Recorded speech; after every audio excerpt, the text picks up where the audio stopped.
Shanghai के उस आलीशान लॉयर के ऑफिस में तलाई पे फर्स्ट कॉपी वॉच लगा के ली जो लॉयर है वो केस को सेटलमेंट करने के इरादे से बैठा है।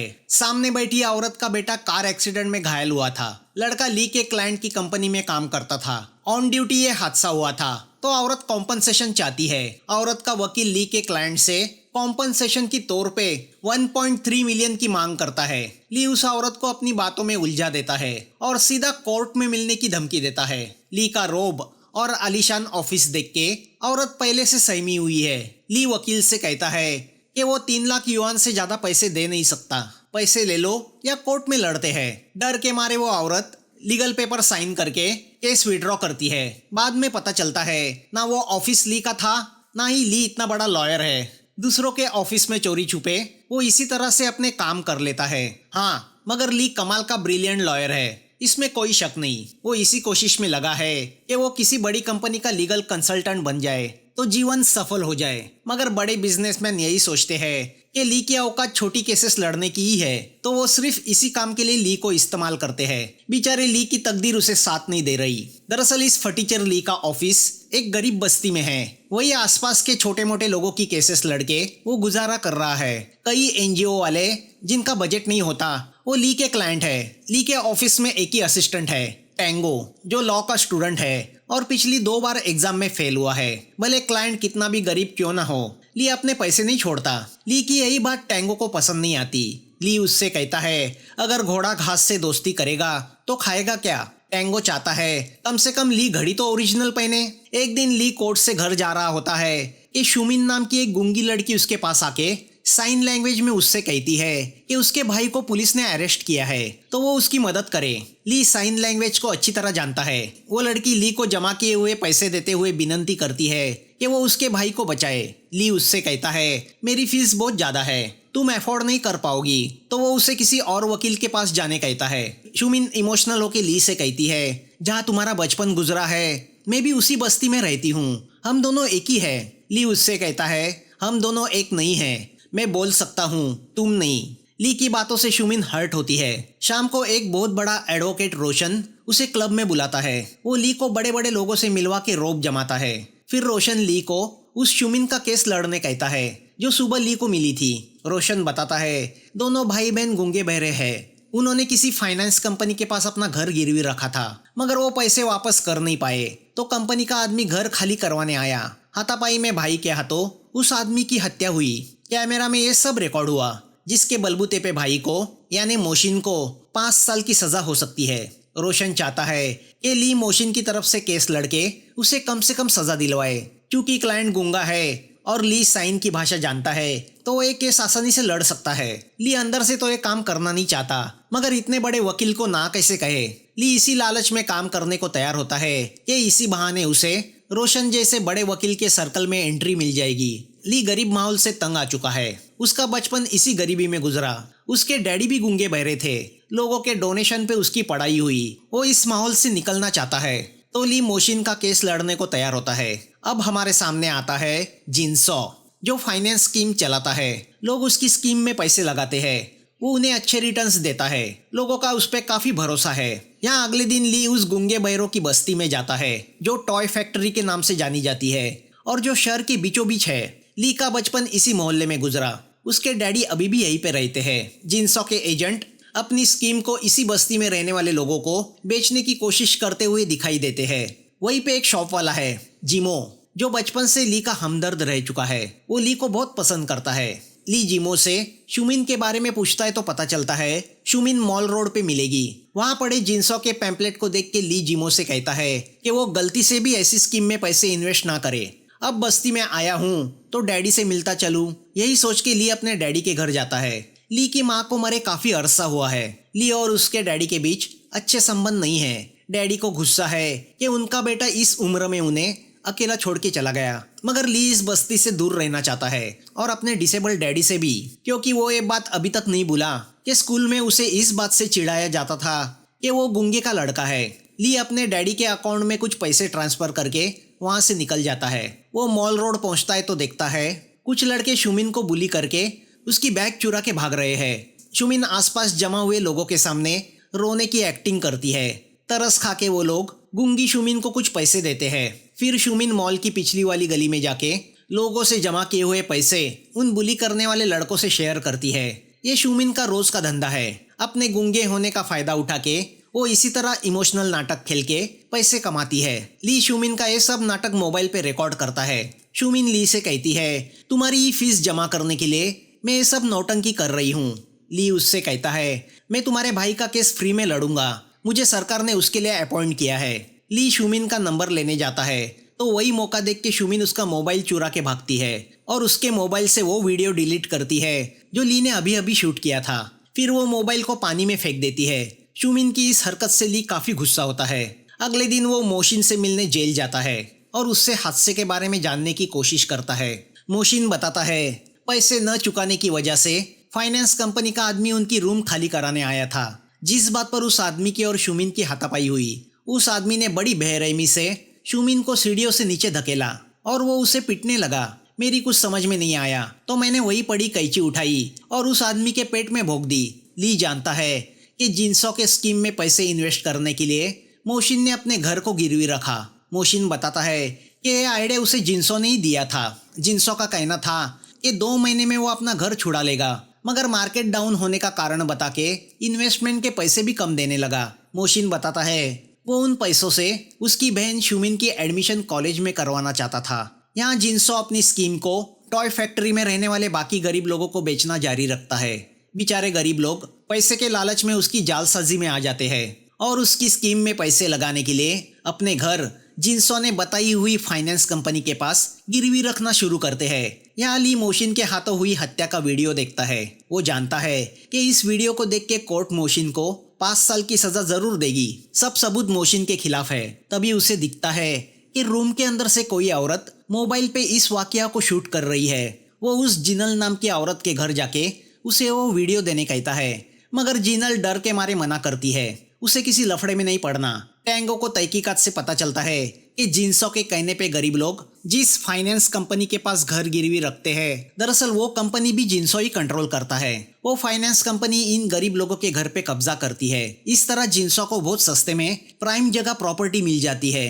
ली को जिनसो के फ्रॉड से लेना देना नहीं, उसे बस मोशिन को बेगुनाह साबित करना है। तभी ली को पुलिस स्टेशन से फोन आता है। वो वहाँ पहुँचता है तो पता चलता है पुलिस ने शुमिन को अरेस्ट किया है क्योंकि उसने पुलिस वाले पे हमला किया था।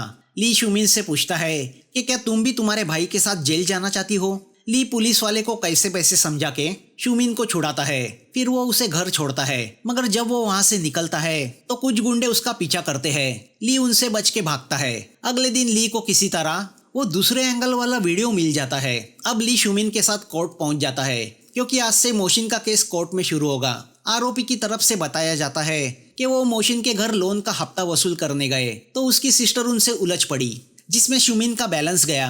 वो सीढ़ी से नीचे गिरी। वो देख के मोशिन ने आओ देखा न ताओ वहाँ पड़ी कैंची उठाई और हमारे आदमी के पेट में भोंक दी। तो अब ली कोर्ट के सामने वो दूसरा वीडियो पेश करता है जिसमें साफ दिखाई देता है कि रिकवरी एजेंट ने शुमिन को ऊपर से नीचे धक्का दिया था। इतना ही नहीं, एजेंट ने साइन लैंग्वेज में शुमिन को जान से मारने की धमकी भी दी थी। ली बताता है कि अपनी बहन को बचाने के लिए मोशिन को एक कदम उठाना पड़ा, मगर स्टैबिंग के बाद उसने पुलिस को बुलाने के लिए कहा था और वो वहाँ से भागा नहीं, पुलिस आने तक रुका रहा। इतना ही नहीं, उसने एम्बुलेंस को कॉल करने को भी कहा था। अगर उसके इरादे मर्डर करने के होते तो वो ये सब नहीं करता। ली ने पेश किए गए सबूतों के चलते जज मोशिन को सिर्फ 6 महीने की सजा सुनाते हैं, जो ली की बहुत बड़ी जीत साबित होती है। इस बात के लिए ली रोशन को थैंक्स कहता है। मीडिया के सामने ली हीरो बन जाता है। तो अब ली की पहचान गूंगे बहरों का वकील ये बन जाती है। अब ली असली रोलेक्स वॉच खरीदता है। 32वें फ्लोर पे वो एक आलीशान ऑफिस भी खरीदता है जो उसका हमेशा से सपना था।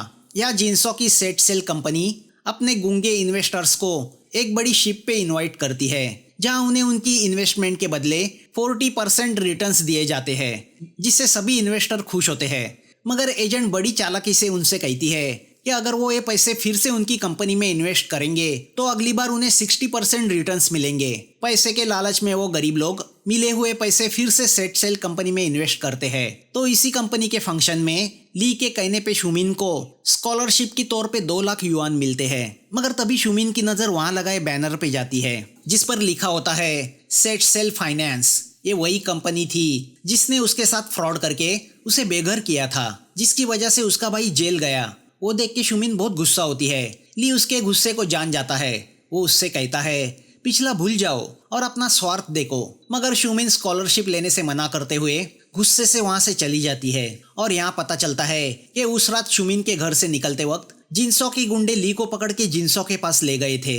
जिनसो ली के लालची स्वभाव को पहचान गया था। जिनसो के माँ बाप गूंगे बहरे थे तो वो साइनिंग की भाषा जानता था। जिनसो ने ही उसे वो वीडियो दिया था। जिनसो से ली को पता चला था कि अपनी स्कीम बेचना ये जिनसो का मकसद था ही नहीं, बल्कि गूंगे बहरों से वो टॉय फैक्ट्री की प्रॉपर्टी हासिल करना ये उसका असली मकसद था, जिसकी कीमत कई मिलियन डॉलर्स थी। बस छोटा सा लालच देके वो उसके हाथ लगने वाली थी। जिनसो का मानना था कि गरीब लोगों को दबा के ही ऊपर चढ़ा जा सकता है। जिनसो ने ली को स्माइल करते हुए धमकी दी थी, हमसे पंगा लोगे तो जिंदगी कोर्ट के चक्कर काटने में निकल जाएगी, अगर हाथ मिलाओगे तो आसमान की ऊंचाई छू लोगे। जिनसो ने ली को अपने कई बड़े प्रोजेक्ट का लीगल एडवाइजर बनाया। जिनसो का एक ही कहना था, हमारे साथ काम करो और अपने सपने पूरे करो। ली ने जिनसो से हाथ मिलाया। अब नए ऑफिस के ओपनिंग के दिन ली कई बड़ी हस्तियों को बुलाता है, मगर जब टैंगो को पता चलता है कि ली ने जिनसो जैसे फ्रॉड आदमी के साथ हाथ मिला के ये सब हासिल किया है तो वो जॉब से रिजाइन करता है।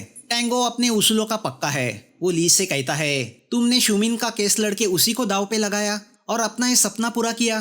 तुमने डिसेबल लोगों के घर बेच के अपना आलीशान ऑफिस खड़ा किया है। तुमने कानून की देवता का अपमान किया है। मगर ली का यही कहना होता है, वो जिंदगी भर गरीब नहीं रहना चाहता। गरीब बस्ती में अपना ऑफिस नहीं चला सकता जहाँ वो अपने क्लाइंट को ना बुला सके। टैंगो उससे कहता है, कानून की किताब में पहले 2 शब्द लिखे होते हैं, निष्पक्षता और न्याय, और यही हमारे उसूल होने चाहिए। हम कानून के रखवाले हैं, कुत्ते नहीं जो पैसे वालों के सामने दुम हिला के उनके तलवे चाटे। मगर ली टैंगो की बातें नहीं सुनता और अपने नए ऑफिस की रिबन काटता है। अब उसका बड़े लोगों में उठना और बैठना शुरू होता है। यहाँ एक शाम फाइनेंस कंपनी के गुंडे जिनल के घर पे कब्जा करते हैं। वो पुलिस में कंप्लेंट कराने जाती है तो वो उसके बेटे को किडनैप करके उसे एसिड से जलाने की धमकी देते हैं, जिससे जिनल डर के मारे चुप बैठ जाती है। तो यहाँ अगले दिन सीनियर प्रोसिक्यूटर डोंग ली से मिलने आता है। वो उससे कहता है कि टॉय फैक्ट्री के निवासियों के साथ वही जुल्म हो रहा है जो मोशिन के साथ हुआ था। इन्वेस्टमेंट के नाम पे उन्होंने घर गिरवी रखे, अब उन्हें उन्हीं के घर से निकाला जा रहा है। डर के मारे वो पुलिस में भी कंप्लेंट नहीं कर सकते। डोंग चाहता है कि ली उन लोगों की तरफ से केस लड़े और उन्हें इंसाफ दिलाने में मदद करे, मगर ली जानता है कि वो अब जिनसो का लीगल एडवाइजर बन चुका है, तो वो भला उसके खिलाफ कैसे केस लड़ सकता है। तो ली घुमा फिरा के डोंग को मना कर देता है। तभी उसकी सेक्रेटरी आके उससे कहती है कि वो नाम की औरत जो उस बस्ती में रहती है वो चाहती है कि ली उसकी केस लड़े। फीस के लिए उसने अपनी सोने की चूड़ी ली के पास भेजी है। इस बात से ली खुद पे ही गुस्सा होता है। रात को क्लब से निकलते वक्त एक लड़का ली से कहता है कि वो ली को अपना आइडल मानता है। ली उससे कहता है, मैं उस लायक नहीं हूँ। अब ली टॉय फैक्ट्री आता है तो देखता है सबके घरों पे कब्जा कर लिया गया है। उसके दोस्त जिमो की शॉप भी कंपनी के पास गिरवी पड़ी है। तो अब जिमो को ढूंढते हुए ली एक खंडर सी बिल्डिंग में जाता है। जिमो उससे झूठ बोलता है कि उसने जानबूझ के शॉप बेच दी क्योंकि अब उसकी उम्र हो गई है, मगर ली जानता है जिमो के लिए उसकी शॉप क्या मायने रखती थी। जिमो उसे अपने साथ खाना खाने बिठाता है तो ली को उसके बचपन का वो दिन याद आता है जब क्लासमेट के तानों से तंग आके ली उन्हें मारने निकला था। तब इसी जिमो ने उसे समझदारी की बातें सुना के रोका था। अब उसी जिमो की ये हालत देख के ली को रोना आता है। तभी वो देखता है शुमिन कुछ बच्चों से भीख मंगवा कर गुजारा कर रही है। ली उससे कहता है वो ये गलत कर रही है। शुमिन कहती है इसकी वजह भी तुम ही हो। खुद रिश्वत लेके तुमने मुझे खरीदने की कोशिश की। दुश्मन के साथ मिलके तुमने दोस्ती का नकाब पहना। मैं गूंगी बहरी हूँ, बेवकूफ़ नहीं। तुम समाज में फैले जहर हो। शुमिन की बात ली को दिल पे लगती है। वो उससे कहता है क्या अच्छी जिंदगी गुजारना मेरा हक नहीं। वो शुमिन से बात कर रहा होता है तो आसपास के लोगों को लगता है कि ली शुमिन के साथ बदतमीजी कर रहा है, तो वो उसकी पिटाई करते हैं। तब शुमिनी उसे लोगों से बचाती है। दोनों कहीं बैठे होते हैं कि मोबाइल पे लाइव न्यूज़ आती है। वो नाम की वो औरत घर का गैस सिलेंडर ऑन करके सुसाइड करने की कोशिश कर रही है। दोनों टॉय फैक्ट्री पहुंचते हैं जहां काफ़ी भीड़ जमा हुई है। पुलिस भी वहां आई है। ली पुलिस से कहता है कि वो का लॉयर है और वो साइनिंग लैंग्वेज जानता है। वो को सुसाइड करने से रोक सकता है। ली वू से कहता है तुम्हारे बेटे की शादी हो रही है और ये तुम क्या कर रही हो। वो कहती है मेरा बेटा भी मुझे लालची समझता है, उसी के लिए मैं पैसे कमाना चाहती थी, मगर अब कहीं की ना रही, ये घर भी मेरे हाथों से चला गया। ली उसे भरोसा देता है कि वो कोर्ट में केस फाइल करेंगे और उन बुरे लोगों से सब वापस हासिल करेंगे। वहाँ जमा हुए बाकी डिसेबल लोग भी ली का साथ देने को तैयार होते हैं, मगर तभी सिलेंडर फट जाता है जिसमें वो मारी जाती है। उसी वक्त जिनसो पूरी टॉय फैक्ट्री हाथ आने की खुशी मनाता है, जहाँ वो अब बड़ा कॉम्प्लेक्स खड़ा करेगा। वू की मौत से ली सदमे में चला जाता है। ली सोचता है कि जिस दिन वो अपनी चूड़ी छोड़ के गई थी, अगर वो उसी वक्त उसकी मदद करता तो यह हादसा ना होता। शुमिन अपना मॉर्गेज कॉन्ट्रैक्ट ली को देते हुए कहती है वो उसका केस लड़े। तो अब ली भी फैसला करता है कि वो टॉय फैक्ट्री के सभी निवासियों को उनके घर वापस दिलाएगा। इस बात की खबर जिनसो को लगती है। वो रोशन से कहता है मेरा ही पिल्ला हो के मुझे काटने की कोशिश कर रहा है। रोशन उसे दिलासा देता है कि हमने सब काम लीगली किया है, जल्दी ही कॉम्प्लेक्स का काम शुरू होगा। अगले दिन ली रोशन के ऑफिस पहुंच जाता है। वो रोशन से कहता है कि भले जिनसो उन गूंगे लोगों की इन्वेस्टमेंट वापस ना करे, मगर घर जरूर वापस करे। रोशन कहता है मगर घर तो किसी फाइनेंस कंपनी के पास गिरवी रखे गए थे, इसमें जिनसो का क्या लेना देना? जिनसो तो अपनी इन्वेस्टमेंट स्कीम चलाता है। ली रोशन से कहता है मैं इतना बेवकूफ नहीं हूँ जो ये भी ना समझ सकूं उस गोल्ड प्रॉपर्टी को हथियाने के लिए किसी और लोगों को डायरेक्टर बना के जिनसो ही उस फाइनेंस कंपनी को कंट्रोल कर रहा है। तो रोशन ली को चैलेंज करता है कि वो कोर्ट में ये साबित करे कि जिनसो ने उन लोगों के घरों पे कब्जा किया है। रोशन ली से कहता है डिसेबल लोगों का केस लड़के तुम भी मेंटली डिसेबल हो गए हो। अब ली टैंगो से मिलता है जो इन्फॉर्मेशन निकालने में माहिर है। वो टैंगो से कहता है एक दिन तुमने कहा था हम कानून के रखवाले हैं, तलवे चाटने वाले कुत्ते नहीं। तो अब टैंगो ली के साथ काम करने को तैयार होता है। टैंगो इन्फॉर्मेशन निकालता है कि वो फाइनेंस कंपनी जिनसो के भतीजे के नाम पे है। जिनसो की ही रियल एस्टेट कंपनी, इस फाइनेंस कंपनी से वो टॉय फैक्ट्री की जमीन खरीदेगी, यानी एक तरीके से अपनी ही कंपनी से प्रॉपर्टी खरीद के जिनसो कॉम्प्लेक्स बनाएगा। ली सब टॉय फैक्ट्री के मेंबर से कहता है कि इसके पहले कि रियल एस्टेट कंपनी प्रॉपर्टी को हाथ में ले ले, हमें केस फाइल करनी चाहिए ताकि उस पर स्टे ऑर्डर लाया जा सकता है। तो अब सब मेंबर लीगल पेपर पे अंगूठा लगा देते हैं। ली सबसे कहता है सिर्फ सिविल फ्रॉड साबित करके घर वापस नहीं मिलेंगे, हम सबको मिलके जिनसो की क्रिमिनल साजिश को कोर्ट के सामने साबित करना होगा, जिसके लिए हमें एक रहना होगा। यहाँ रोशन आके जिनसो को बताता है कि ली ने उसके खिलाफ कोर्ट में केस दाखिल किया है। अगर ली कोर्ट में साबित करता है कि जिनसो ने जो किया वो क्रिमिनल एक्ट है, तो जिनसो के सब बैंक अकाउंट फ्रीज किए जाएंगे। गुस्से से जिनसो अपने कुछ गुंडे ली के ऑफिस भेजता है, जो टॉय फैक्ट्री के निवासियों को धमकी देते हैं कि अगर वो कल कोर्ट में गए तो उन्हें एसिड से जलाया जाएगा। डरे हुए मेंबर ली को साथ देने से मना करते हैं।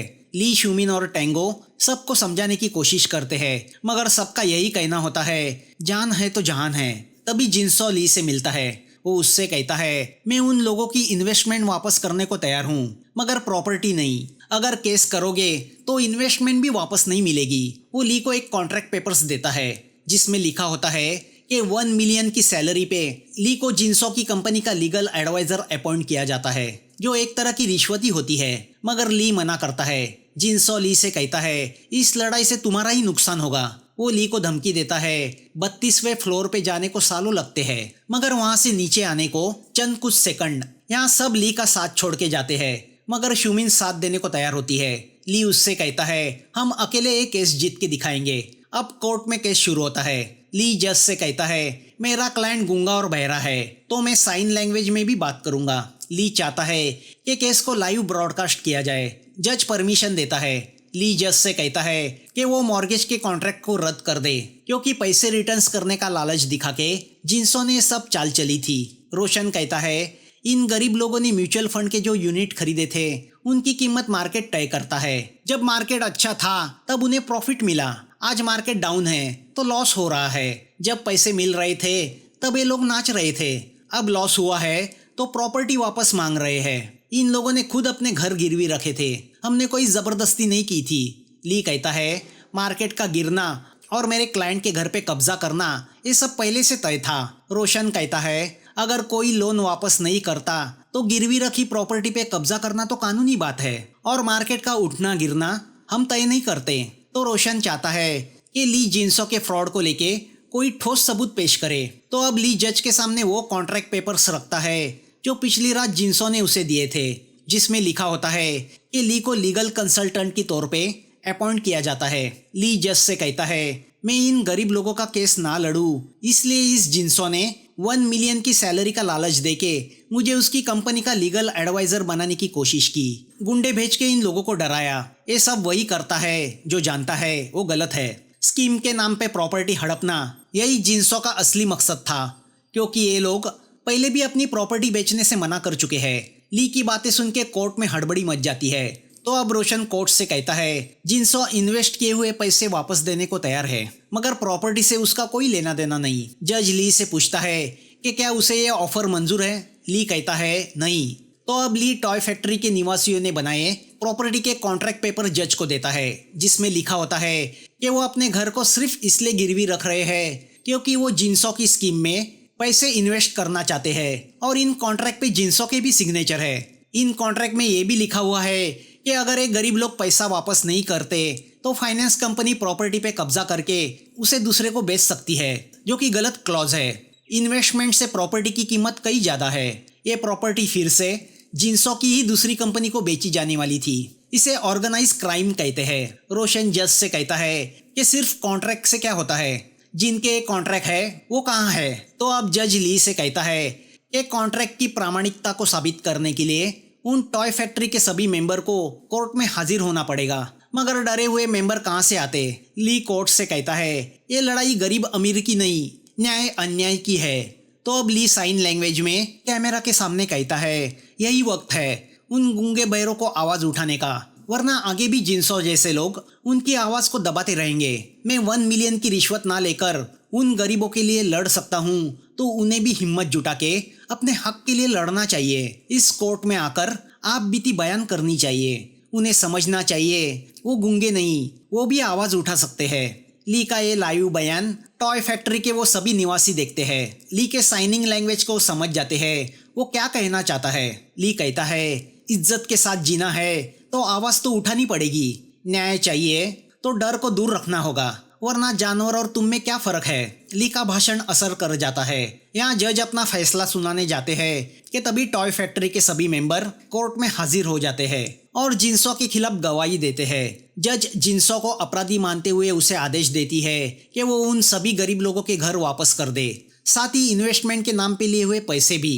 कोर्ट जिनसो को आजीवन कारावास की सजा सुनाती है। जिनसो ली से कहता है, मैं इतनी जल्दी हार नहीं मानूंगा।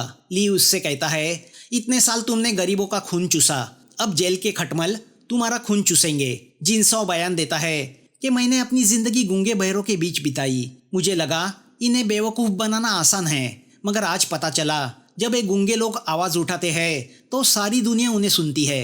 यहाँ टैंगो एग्जाम में पास हो जाता है और उसी टॉय फैक्ट्री की बस्ती में अपना खुद का ऑफिस खोलता है। जिमो को भी उसकी शॉप वापस मिल जाती है। शुमिन को आर्ट कॉलेज से स्कॉलरशिप मिल जाती है। तो ली गरीबों के लिए लड़ना जारी रखता है। मूवियाँ खत्म होती है। दोस्तों, रिक्वेस्ट करूंगा कि इस चैनल को सब्सक्राइब करें, तभी ये चैनल ग्रो कर पाएगा, नए वीडियो आपके सामने ला पाएगा। तो फिर मिलेंगे नए वीडियो के साथ। Thanks for watching.